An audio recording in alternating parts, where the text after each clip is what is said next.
Hello? Hello? Hello?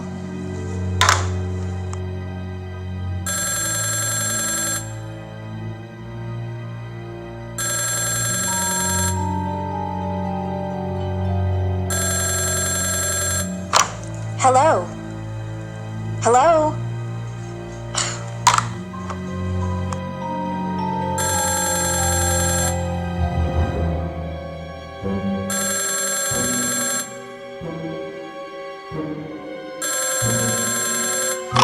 Hello? Say something! Why do you keep calling me?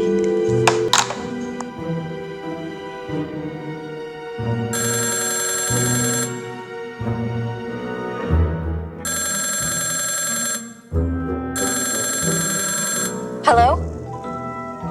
Hello?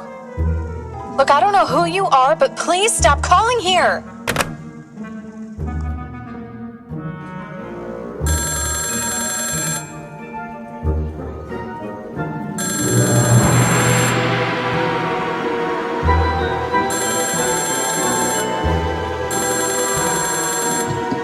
Hello? Say something!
It's just a dream. It's just a dream. I need a cup of tea. Oh, what a nightmare.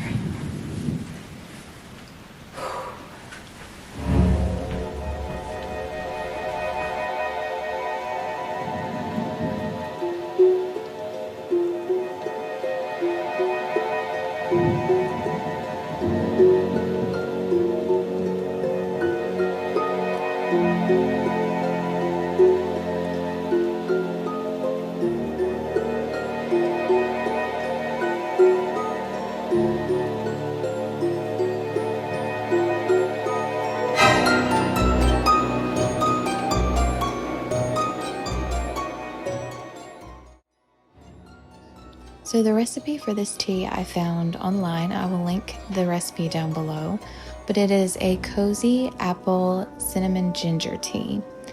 For this tea, you will need 2 to 3 gala apples. Slice them as thinly as you can. You can see I'm having a lot of trouble figuring out how to slice this without cutting my fingers off. But you need to cut them as thin as you can. And I think I used about 3 apples. I didn't use all 4, but I think I used about 3 for mine, and it was full of apple flavor.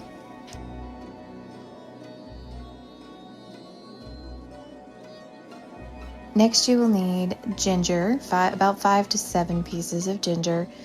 Don't add too much because you might have too much of that spicy ginger aftertaste. I think I added about 7, and that was, I think, the perfect amount. My husband said it burned just a little bit going down, so if you want less of that, you can do a little less ginger than what I did, but you, again, want them thinly sliced. Next, you want to start adding all of your ingredients to the pot. Go ahead and throw your apples and your ginger in, and then after you add that, you're going to want to add 2 whole cinnamon sticks. Now, I added more than 2 because I happen to have a lot of them right now, and I like the cinnamon taste. I really wanted a lot of that apple cinnamon to come through, so I added a few more. And then you're also going to want to add 2 tablespoons of maple syrup. Make sure it's pure 100% maple syrup. And then lastly, 4.5 cups of water.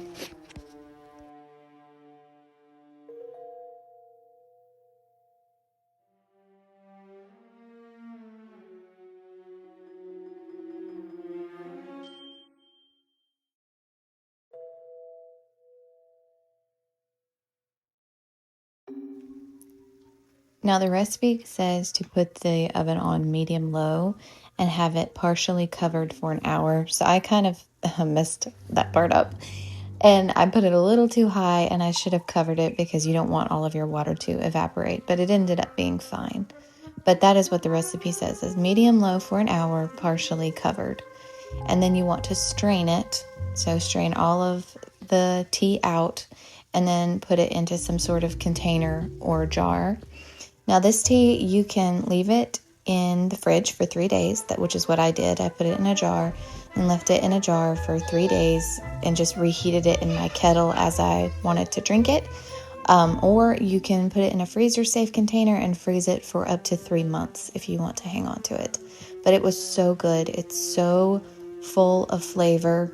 It's just the perfect fall tea. I sent this to my mom because she loves tea. I'm like, you have to make this immediately. So if you're looking for a good fall drink that is not coffee and has no caffeine, this is perfect.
So to make these pumpkin chocolate chip blondies, the first thing you want to do is preheat your oven to 350 degrees.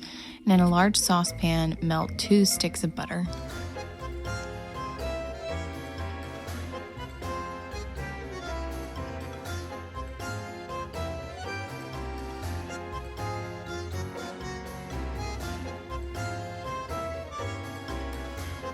Once your butter is melted, you're going to add 1 cup of brown sugar and 1 cup of white sugar and combine that.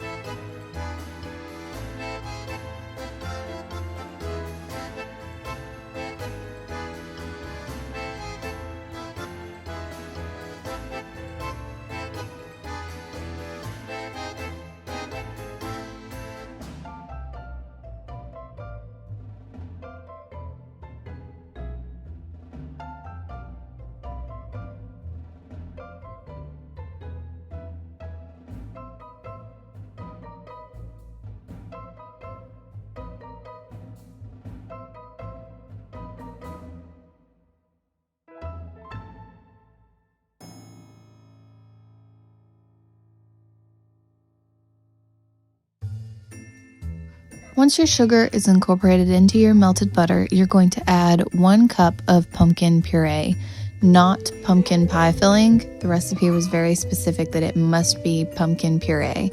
So add that and mix it well.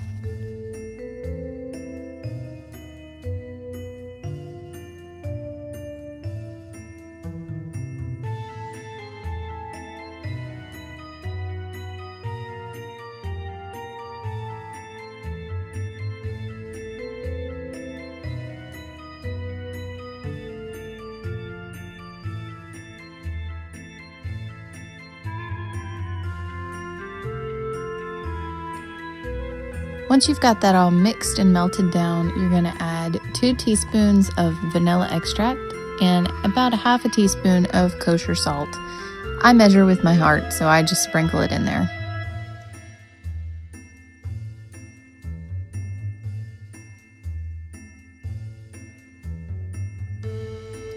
Then you're going to add about a tablespoon of pumpkin pie spice.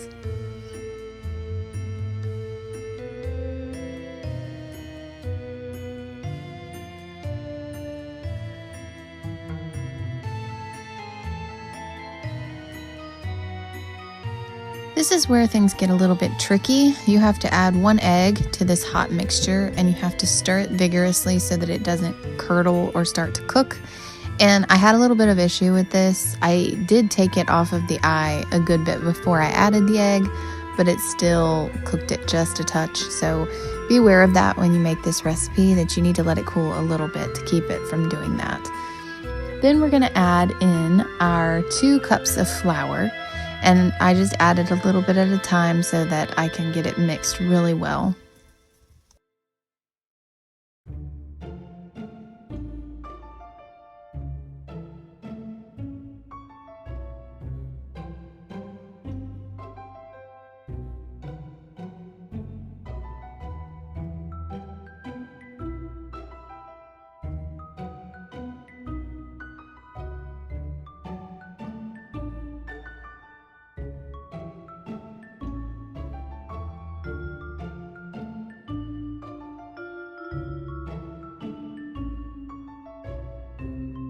And the last thing to add is you need to add 1 teaspoon of baking powder.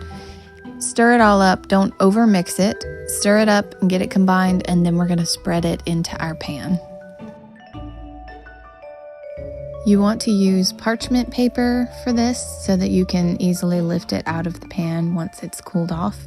But a little tip is to crumple your parchment paper. It shapes into place in a pan so much easier when you do this. I saw this hack online somewhere and it really does help.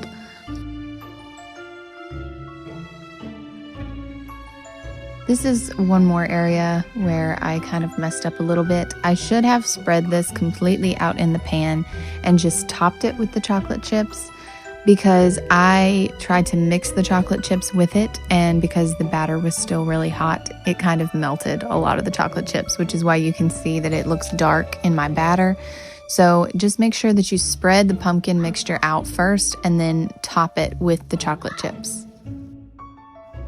Bake these at 350 for 25 to 30 minutes and then allow them to fully cool before you cut them.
It seems we have come to the end of the October special.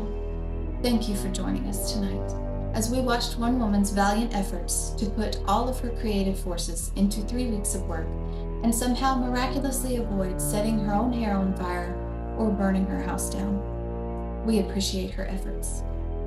I hope to see you all again another place and another time, or let's say for the present moment, in the Twilight Zone. Thank you, and good night.